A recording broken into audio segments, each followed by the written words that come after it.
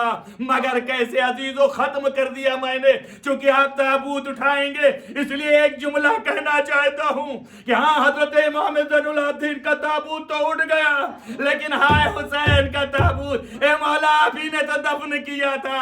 ارے روایت میں کہ بنی اسد سے کہا کہ اپنے گھر سے چٹائی لاؤ، ارے لاش حسین کے ٹکڑوں کو جمع کر کے اس طرح سید الساجدین نے اٹھایا ماتم حسین یا حسین۔